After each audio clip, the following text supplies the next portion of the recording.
What's up guys, welcome back to another video. This is a reaction to how I see the USA as a European after a month there. So this is obviously someone who's either just travelled through the US or is still travelling through the US. And yeah, we're going to see their thoughts and opinions on what they've experienced. I do enjoy doing these reactions. It's quite cool to see, firstly, people experiencing just different countries in general for the first time, but obviously I do a lot of reactions of people experiencing the US. It's just cool to see their sort of perspectives and maybe how their perspectives changed.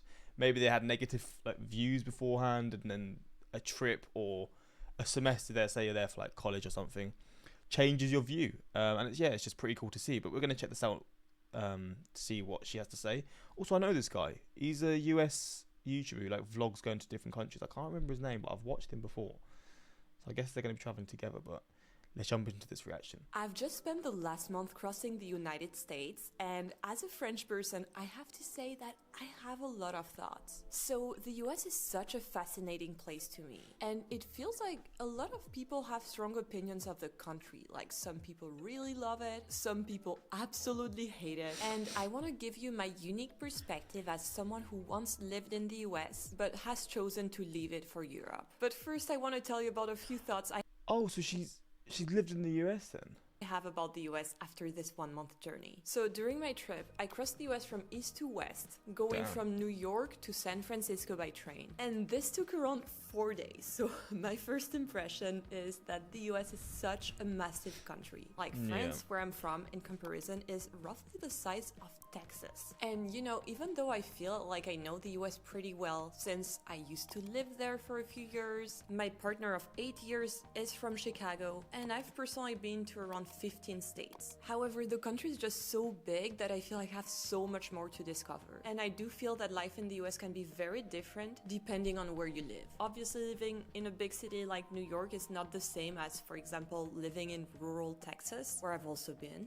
But there's many different local cultures depending on where you are in the country. But anyway, just crossing the US, the other thing I felt is that the nature is so beautiful, and there's so much empty space and untouched natural beauty that changes quite a lot from a state to another. For example, we crossed Colorado and we went into the snowy Rockies, which are very different from, let's say, the type of nature you can see in Utah, which we also crossed. And by the way, from the train, there were places that we could only see from the train, like no roads go there. And this really showed me how much empty space there is in the US. And in France and in Europe in general, there's way fewer places like that. I feel everything is so much smaller. It is way harder to find a place where there's not a little village or there's not other people. And you know, taking a train across the US is obviously more about enjoying the journey than going efficiently from point A to point B. But it made me think quite a lot about how the US is still a very car-centric society. In Europe, we have a really good network of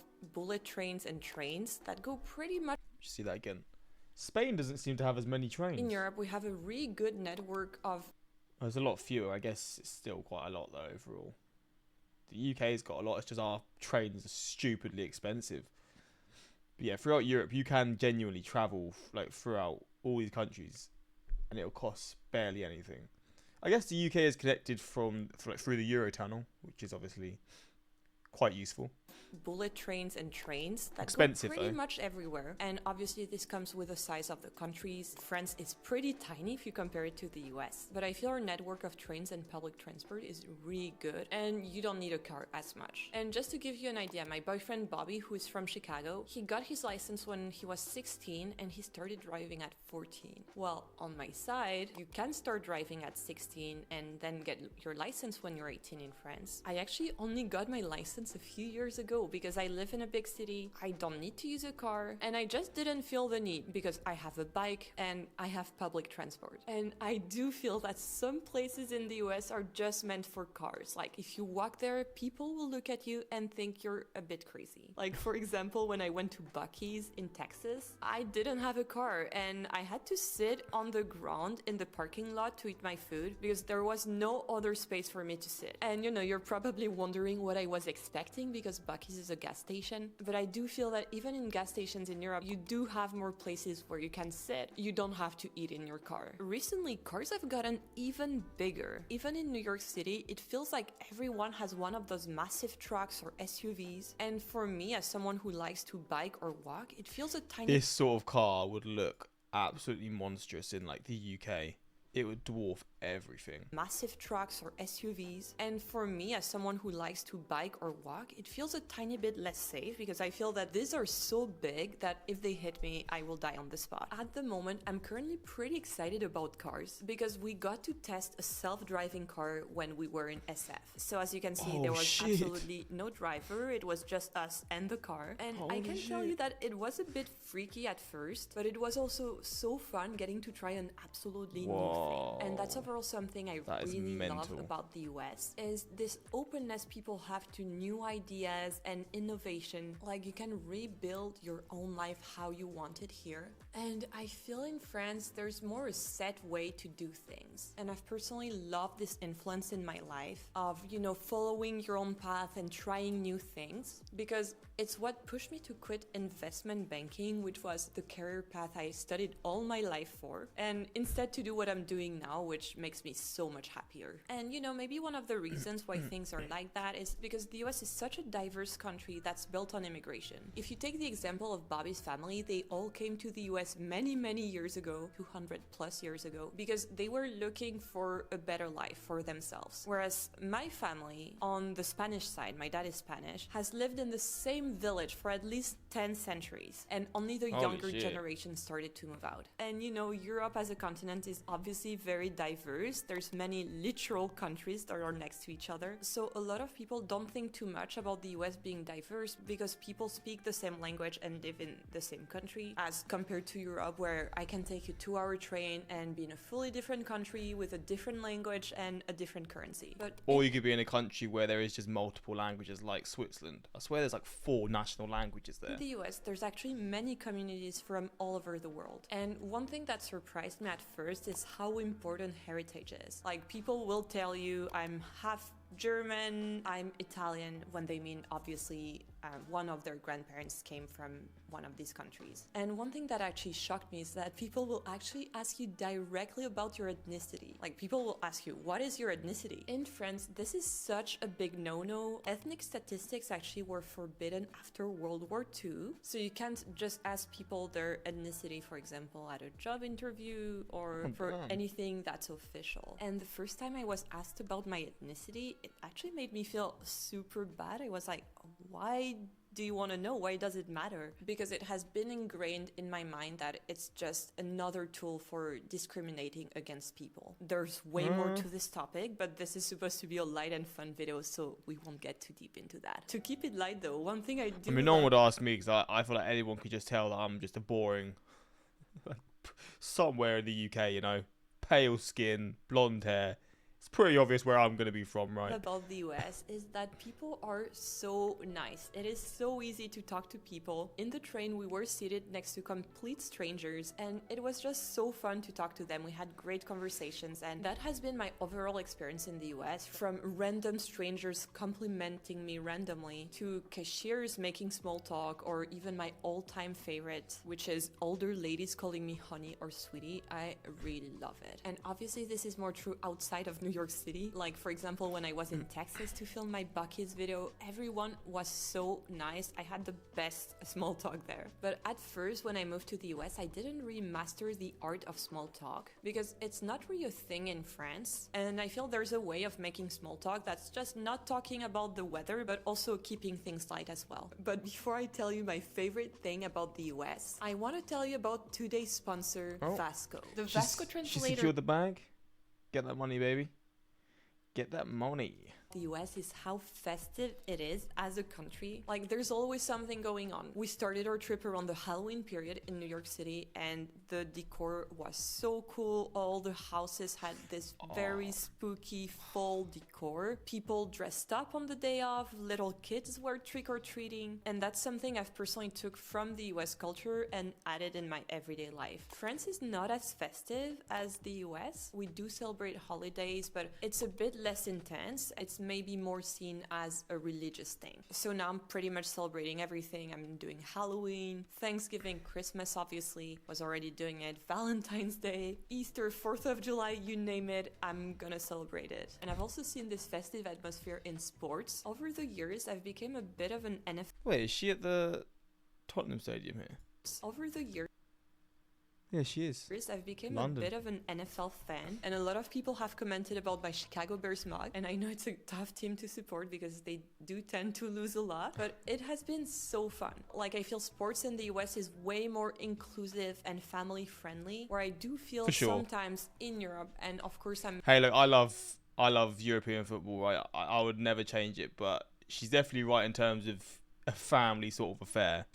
It's definitely not for the faint-hearted for a lot of European football. Some of it's a lot better, to be fair, but some places in Europe, bro, it's crazy. It does make for cool atmospheres, though. I'll be honest, I think it looks cool, but in terms of taking your family there and stuff, you probably would want to rather go to like a baseball game or a game in the NFL, you know. Making a big generalization, people use that as an excuse to get drunk. All right, I've said it. If you're a European... Yeah, but Americans use it as an excuse to get drunk as well. Come on now. I mean, have you not heard of a cookout? They'll literally get smashed before the game starts. Sports fan, just come at me in the comments. That's just my personal opinion. But you know, those game tickets, they're very expensive. Mental money. I've found out recently the prices of games and like to watch an NFL game, absolutely ridiculous. People can afford it, but goddamn. The US. And that's a thing that I'm not always a fan of. I feel the US as a whole is more of a consumer society than France. And of course, we can't idealize France. France is also a consumer society, but I feel a lot of things in the US are made to make you spend money. And you know, as a whole, it's way nicer to shop in the US. The return process is so much easier. There's usually no questions asked. When in France, you're not always sure a store is gonna take your return. There's so many sales. Or if you get a return, it's like an in-store credit return. So if you return something, you have to buy stuff within that store. US, and I personally like making bigger purchases, like when I bought my computer or my phone in the US. But in return, there's more big chains, which I'm not always a fan of. I do try to go to those smaller shops, like this super cute bagel shop that we went to in New York, instead of, you know, bigger chains, because I feel these have a soul, like they feed me on a deeper level. It's so nice to see the people who actually make your food than, you know, just eating food that's industrially made. But I won't go into too much detail because I've already made so many videos about food. Obviously, people have bigger houses than in France, and people tend to shop more for stuff, always getting the newer thing, newer car, newer clothes, phones, and so on. And you can really see that at thrift shops in the US when I thrift. There's always stuff from that season that's also being sold in shops right now, or from just a few seasons ago, whereas in France, in thrift shops, you can find stuff that's way older. The other thing that kind of surprised me is the cult of credit cards. People love like having credit card points and talking about credit cards. I do feel I've never owned a credit card, which is probably stupid as well because my credit score is not going to be happy, but I've never owned one. I mean, yeah, I've just never thought to get one. While points are great, there's still money that you have to spend, and credit card debt is more of an issue in the US than in France. Another thing that's different in France is the price that's shown, for example, on a restaurant menu, is the price you're actually gonna pay. All the prices are... Wait, even on restaurant menus, that's not how much you're having to pay in the US? I thought that was just like shops with VAT. Is it the same with restaurants as well? Are inclusive of tax and tip in France. And you know, don't even get me started about tipping, because I do feel things have gotten a bit out of hand with the iPad machines. I always try to tip generously, and I always feel like I'm disappointing someone or I'm not tipping enough. And this really adds up. For example, I'm not getting as much coffee outside as I used to, because now with the iPads, I feel bad if I'm not giving a tip to the person who gave me a drip coffee. Anyways, I had promised you to tell you a bit more about why I left the US and if I would ever return. And the main reason why I don't live in the US is because when I was living in New York City, my visa was tied to my employment in investment banking. And when I became self-employed, I could only visit the US and not work there. So it was just easier to leave. At the moment, in any case, I would not qualify to be a permanent resident because I am not anywhere more than 6 months a year. Obviously, there's more to that, so feel free to leave a comment if you're really into immigration stuff. But if I had to go back, I would definitely want to be close to friends or family. So New York City, where I've lived, I have a lot of friends there. It has always felt like home to me. And I also love Chicago, where Bobby's from. We also have a lot of friends there, and it's always fun to visit and go back. But Look at that, but this is a beautiful ass building. I love buildings like this, honestly. Thanks for presenting a more balanced view of the US. As an American who's lived 15 years in Europe, I hear so much ignorant and negative perspectives on my country from Europeans who only believe the stories about the US from the media but would never bother to visit in person. Americans can be ignorant about Europe, but the reverse is also true. Yeah, for sure.